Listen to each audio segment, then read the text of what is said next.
یوں رقم کرتا ہے ایک راوی مغموم فغار، پہنچا جب قافلہ کوفے میں بالے نادا، دیکھتا کیا ہے کہ سر کچھ تو ہے نیزوں پہ سوار، ایک سر گھوڑے کی گردن میں بندھا ہے ناچار، پوچھا کیوں گردنے رہوار میں اس کو باندھا، کس خطا پر اس نیزے کے ناقابل سمجھا، جرم تھا کون سا زلفوں کو جو اس کی باندھا، سن کے سر پیٹ لیا اور یہ عابد نے کہا، کیا سناؤں تجھے احوال میں غم کا مارا، یوں تو مشہور ہے یہ چاند بنی ہاشم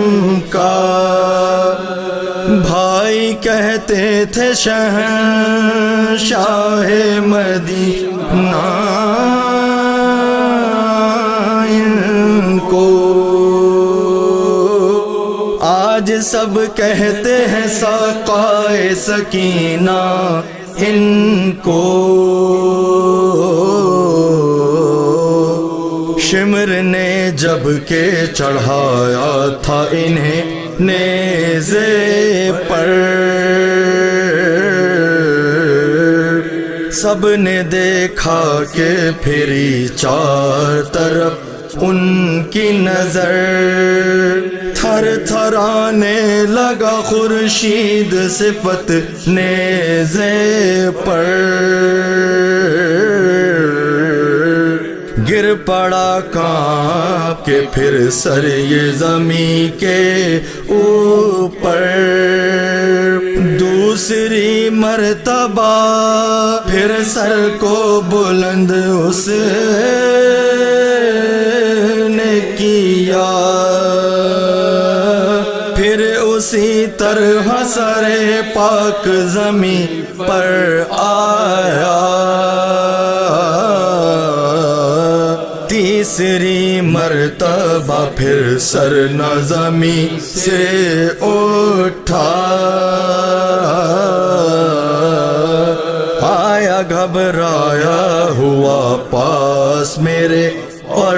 یہ کہا، کیا سبب ہے جو نہ سر نیز کے اوپر ٹھہرا، تازیانے بھی لگاتا مجھے لایا اس جا، میں نے سر رکھ دیا اپنا جو زمین کے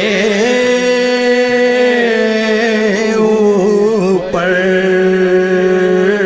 آئی آواز کے سن اے میرے مظلوم پسر، ہم نہیں چاہتے نیزے کی سواری بیٹا، میرے مولا کے نہ رتبے کو لیں کچھ سمجھا، سر میرا رکھتے ہیں آقا کے برابر آدھا، ایک جا کیسے باہم ہوویں غلاموں آقا، پیچھے پیچھے رہا کرتا ہے غلام آقا کے، کیسے ممکن ہے برابر ہوں شہ والا کے، دوسری وجہ یہ ہے سر جو چڑھے نیزے پر، سر کھولے بنت علی سامنے آتی ہے نظر، کانپ اٹھتا ہوں میں غیرت سے میرے رشک قمر، حیف ہے جن کو فرشتوں نے نہ دیکھا باہر، ہائے کس طرح سے زینب کو کھلے سر دیکھوں، آنکھ جل جائے جو بے مقناؤ چادر دیکھوں،